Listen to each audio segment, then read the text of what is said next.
Le seul moyen de savoir si ce que nous mangeons est bon se constate de par l'état de notre santé.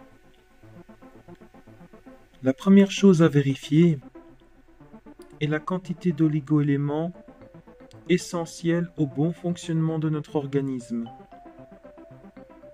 Afin de prendre conscience que si l'état actuel de cette même santé se dégrade, c'est parce qu'il pourrait y avoir de possibles carences et que si on n'arrive pas à revenir à une valeur que le monde médical détermine être les normes de la société,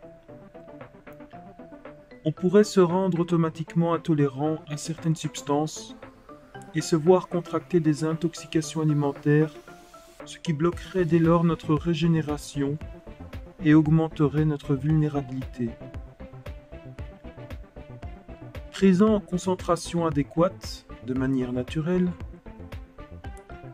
les fruits à graines ou à coque et les légumes à racines ou à feuilles permettent de manière notoire à ce qu'on puisse retrouver un bien-être digestif constaté de ma propre expérience.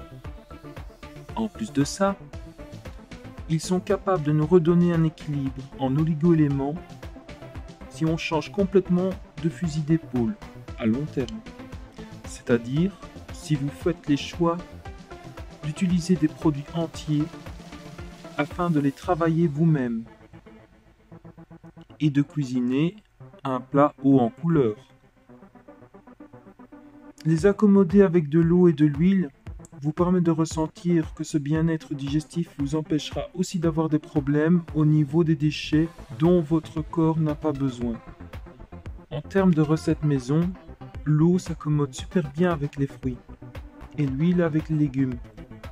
Ainsi, vous ne serez même pas victime de ballonnement. Préférez de l'eau minérale de source à l'eau du robinet, car depuis que j'ai banni ce poison, je me sens moins végétatif, comme on dit. Cependant, il est nécessaire qu'entre les deux types de recettes, si on est gourmand, on se laisse le temps de digérer, une trentaine de minutes, afin que notre estomac se vide de sa solution enzymatique. Tout ceci me conduit à vous dire que j'ai remarqué souvent aussi qu'il y a des parents qui nous forcent parfois à manger plus que nécessaire, de peur que nous n'ayons pas assez d'énergie pour pouvoir notamment être psychiquement présents à l'école. Pour moi, ce mode de communication est incompréhensible. Heureusement que les fibres existent, car sans elles nous serions déjà dans notre cercueil. C'est elles et elles seules qui nous permettent de constater qu'on s'est assez nourri. Personnellement, je n'ai aucune idée des doses journalières propres à mes besoins en oligo-éléments et en vitamines pour vivre.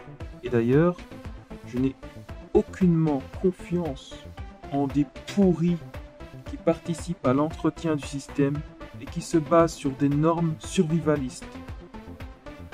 Mais c'est déjà mieux que rien. Et oui, c'est grâce aux fibres que vous êtes en bonne santé. Elles participent en plus à un bon transit intestinal.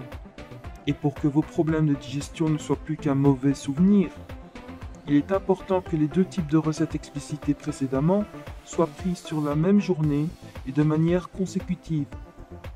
Cependant, j'aimerais finir cette vidéo en vous expliquant quelque chose d'assez important à mes yeux.